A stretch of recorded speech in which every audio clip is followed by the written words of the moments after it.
ವೀಣಾ ಹೇಳಿದ್ಲು ನೀನು ಅಮ್ಮ ತಪ್ಕೊಂಡಿದ್ಕೆ ನಾನು ಉಡ್ದೆ ಅಂತ. ಹೌದಾ ಅಪ್ಪ? ಏನ್ ಹೇಳ್ತಾ ಇದ್ದಾಳೆ ಇವಳು? ಸ್ಕೂಲ್ಗೆ ಹೋಗೋಕ್ ಮುಂಚೆನೆ ಹಾಳಾಗ್ತಿದ್ದಾಳಲ್ಲ. ಹೀಗೆಲ್ಲ ಮಾತಾಡ್ಬಾರ್ದು ಅಂತ ನಿಂಗೆ ಅವತ್ತೇ ಹೇಳಿಲ್ವಾ? ಮಕ್ಳಿಗೆ ಡೌಟ್ ಬಂದ್ರೆ ನಾವೇ ತಾನೇ ಹೇಳ್ಕೊಡ್ಬೇಕು, ಇನ್ಯಾರು ಹೇಳ್ಕೊಡ್ತಾರೆ? ರೀ ಬೇಡ, ಇವೆಲ್ಲ ಮಾತಾಡಕ್ ಹೋಗ್ಬೇಡಿ. ಬಾಯಿ ಬಿಟ್ರೆ ಪ್ರಶ್ನೆಗಳನ್ನ ಕೇಳೋ ಮಗಳು, ಅವಳಿಗೆ ತಕ್ಕನಾಗೆ ಉತ್ತರ ಕೊಡೋ ಅಪ್ಪ ಇವಳಿಗೆ.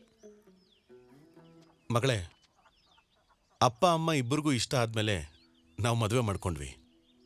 ಅದಾದ್ಮೇಲೆ ನಾವಿಬ್ರು ಚೆನ್ನಾಗಿ ಸಂತೋಷವಾಗಿದ್ದರಿಂದ ನೀನು ಅಮ್ಮ ಹೊಟ್ಟೆ ಒಳಗೆ ಬಂದೆ.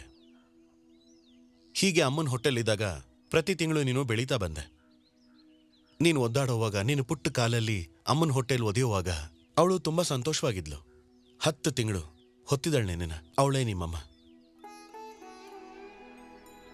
ಅವಳಿಗಾಗ್ತಿದ್ ನೋವು ದುಃಖನೆಲ್ಲ ತಡ್ಕೊಂಡು ನಿನ್ನ ಆದಷ್ಟು ಬೇಗ ನೋಡ್ಬೇಕು ಅಂತಿದ್ದಾಗ ಅವಳ ಜೊತೆಲಿ ಯಾವಾಗ್ಲೂ ಇದ್ದಿದ್ದೆ ನಿಮ್ಮಪ್ಪ.